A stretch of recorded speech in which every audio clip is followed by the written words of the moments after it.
الحمد لله حمدا موافيا لنعمه مكافيا لمزيده والصلاة والسلام على سيد الأنبياء والمرسلين أما بعد فأعوذ بالله من الشيطان الرجيم بسم الله الرحمن الرحيم واذكر في الكتاب إبراهيم إنه كان صديقا نبيا صدق الله العظيم یا رب صلی وسلم دائما ابدا علی حبیبک خیر الخلق کلہم یا رب صلی وسلم دائما ابدا علی حبیبک خیر الخلق کلہم یا رب صلی وسلم دائما ابدا علی حبیبک خیر الخلق کلہم۔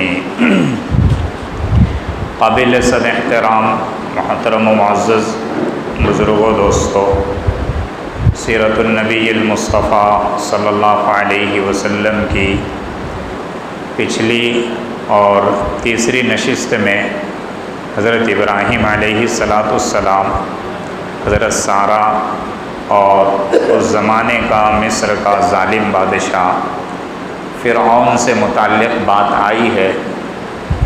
حضرت ابراہیم علیہ السلام کا پہلا نکاح حضرت سارہ علیہ السلام سے ہوا، اور اسی طرح دوسرا نکاح جو مصر کا بادشاہ فرعون یا اس زمانے کا جو بادشاہ ہو، ایک روایت کے مطابق اس نے اپنی بیٹی ہاجرہ کا نکاح حضرت ابراہیم سے کرایا، اور دوسری روایت کے مطابق کہ اس نے اپنی سب سے خوبصورت باندی یہ حضرت سارہ کو گفٹ اور ہدیہ کیا۔ آگے چل کر حضرت سارہ نے حضرت ابراہیم علیہ السلام سے اس باندی یعنی حضرت ہاجرہ کا نکاح کروایا۔ تو یہ بات یہاں تک پہنچی تھی۔ آج کی الحمدللہ چوتھی نشست ہے، اس میں حضرت ابراہیم علیہ السلام کے نکاح اور آپ کی اولاد کا تذکرہ کیا جائے گا۔ سب سے پہلی بات تو یہ کہ حضرت ابراہیم علیہ السلام نے 3 نکاح کیے ہیں۔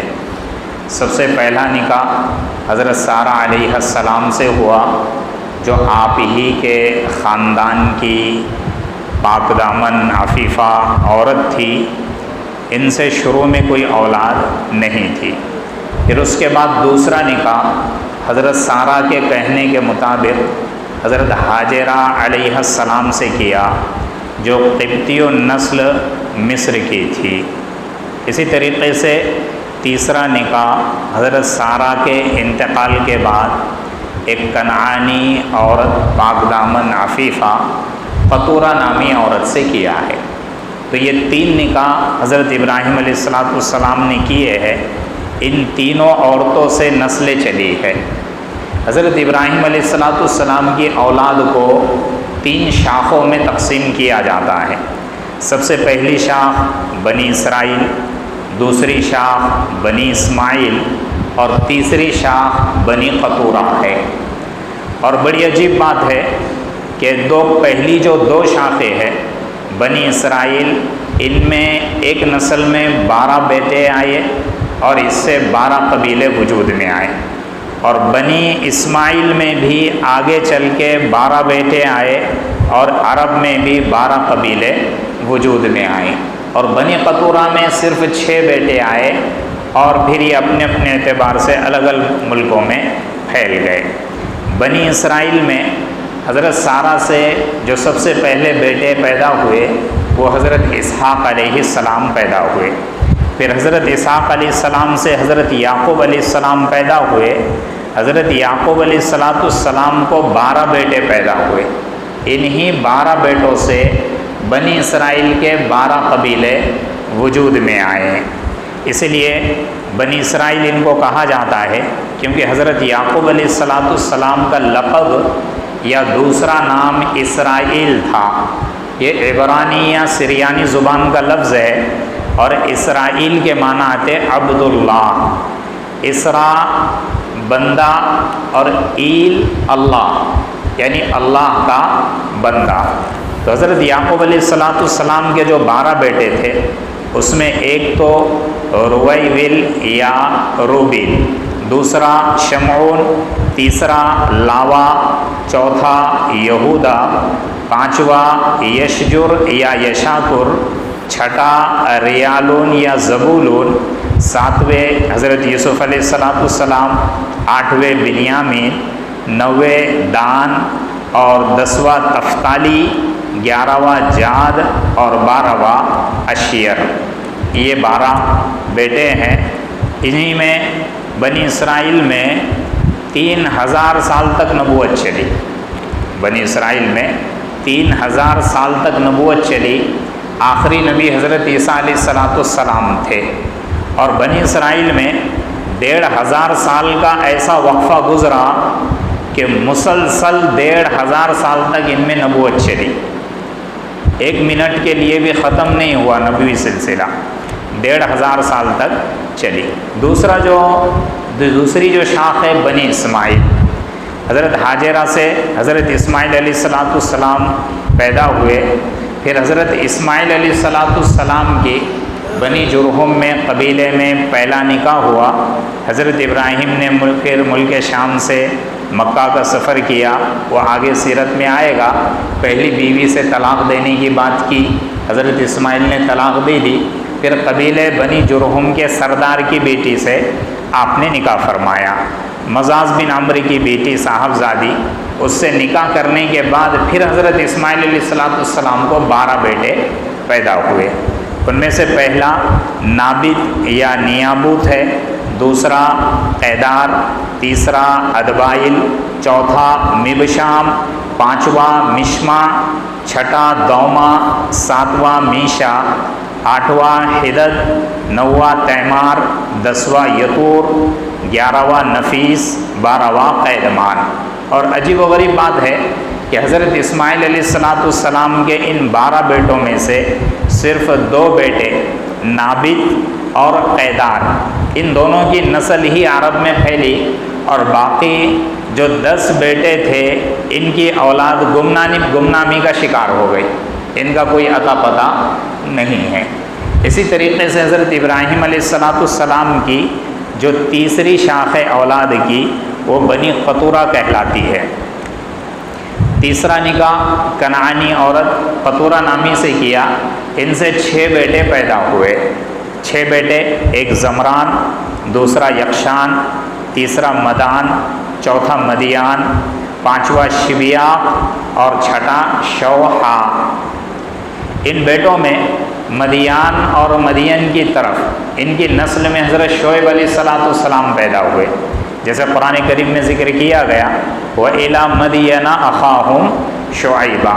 تو بنی قطورہ میں حضرت شعیب علیہ السلام آئے، اور بنی اسماعیل میں حضرت اسماعیل علیہ السلام تک یہ نبوی سلسلہ رہا، پھر اس کو موقوف کر دیا گیا، اور اخیر میں پیارے حبیب محمد رسول اللہ صلی اللہ علیہ وسلم کو بھیج کر یہ سلسلہ شروع کیا گیا۔ حضرت حاجرہ علیہ السلام سے جب نکاح ہوا، حضرت سارہ کے کہنے کے مطابق ہی، کیونکہ حضرت سارہ سے کوئی اولاد نہیں تھی، اور اولاد کی تمنا تو ہر ایک کو ہوتی ہے، وارث کی اور وراثت کو باقی رکھنے کی تمنا ہر ایک کو ہوتی ہے، چاہے اولاد میں 10-11 بیٹیاں کیوں نہ آ جائے، پھر بھی آدمی کو بیٹے کی تمنا اور توقع ہوتی ہے تاکہ نسل آگے بڑھ جائے اور میراث آگے بڑھ جائے۔ انبیاء بیٹوں کی جو تمنا کرتے تھے وہ نبوت والی میراث کو آگے چلانے کے لیے کیا کرتے تھے۔ تو حضرت ابراہیم علیہ السلام کو تمنا تھی، اللہ سے دعا بھی کیا کرتے تھے۔ حضرت سارہ نے بھانپ لیا کہ میں بانجھ ہوں، مجھ سے اب اولاد نہیں ہو سکتی، اور حضرت ابراہیم کو تمنا بھی ہے اولاد کی، آگے نبوت کے سلسلے کو بھی بڑھانا ہے، اس لیے حضرت سارہ نے خود اپنی مرضی سے حضرت ابراہیم سے یہ کہا کہ حاجرہ سے آپ نکاح کر لو۔ حضرت حاجرہ علیہ السلام سے نکاح کیا۔ نکاح کرنے کے بعد چند روز کے بعد حضرت اسماعیل علیہ السلام پیدا ہو گئے۔ اب ظاہر سی بات ہے کہ ایک فطری چیز ہے، جس بطن سے اولاد آتی ہے تو آدمی کا دل اور میلان اور طبیعت اس اولاد کی طرف بھی اور اس پیٹ کی طرف بھی جاتی ہے۔ اس بیوی کی طرف بھی جاتی ہے جس سے کیا اولاد آئی کہ بہت بڑی امانت اور بہت بڑا تحفہ یہ بیوی شوہر کو اولاد کی شکل میں دیتی ہے، اولاد کی صورت میں دیتی ہے۔ تو حضرت ابراہیم علیہ السلام کا فطری طور پہ میلان حضرت حاجرہ کی طرف بڑھ رہا تھا۔ اگر ایک سے زائد بیویاں ہو تو انصاف ضروری ہے، لیکن دل کے میلان میں اور محبت میں انصاف ضروری نہیں ہے۔ اللہ کے رسول صلی اللہ علیہ وسلم کی بیویاں تھی، اللہ کے رسول دعا کرتے تھے، انصاف سب میں برابر کرتے تھے، لیکن اللہ کے رسول کیا دعا کرتے تھے کہ اے اللہ میرا قلبی میلان ذرا سا عائشہ کی طرف جھکا ہوا ہے اور دل کا مالک تو ہے، کیونکہ حدیث میں آتا ہے کہ دل اللہ کے 2 انگلیوں کے درمیان ہے، وہ جدھر چاہے کیا کر سکتا ہے، پھیر سکتا ہے، تو لہٰذا دل کے معاملے میں میری پکڑنا فرما۔ اللہ کے رسول خود دعا کیا کرتے تھے، تو ظاہر میں جتنا انصاف اور عدل تھا سارے بیویوں میں رکھتے تھے، لیکن قلبی میلان تھوڑا سا عائشہ کی طرف تھا۔ تو حضرت ابراہیم علیہ السلام کا یہ قلبی میلان حضرت حاجرہ کی طرف بڑھنے لگ گیا۔ حضرت سارہ نے بھاپ دیا، سوتن ہونے کی وجہ سے اب فطری چڑن شروع ہو گئی اور فطری ٹینشن شروع ہو گئی۔ حضرت ابراہیم علیہ السلام سے چکمک ہو رہی، حضرت حاجرہ سے چپقلش ہو رہی۔ اب اللہ نے دیکھا کہ اب یہ بنے گا نہیں، کیونکہ دوسرا نظام اللہ کو چلانا تھا۔ ایک نسل کو ملک شام میں آباد کرنا تھا، دوسری نسل کو سرزمین عرب میں آباد کرنا تھا۔ پھر اللہ کا حکم آیا کہ حضرت حاجرہ اور اپنے ننھے دودھ پیتے بیٹے کو لے کر چلو، اب ایک طرف رخ کر دو ایک سرزمین کی طرف عرب کے، جہاں پہ ہمارا حکم ہوگا وہاں پہ آپ رک جانا۔ حضرت ابراہیم علیہ السلام نے حضرت حاجرہ اور اپنے دودھ بیٹے کو لیا اور پھر سرزمین عرب اور جزیرت العرب کا رخ کر دیا۔ اب انشاءاللہ آگے کی باتیں آئندہ نشست میں آئے گی۔ وصلی اللہ تعالی علی خیر خلقہ محمد وعلی آلہ واصحابہ اجمعین۔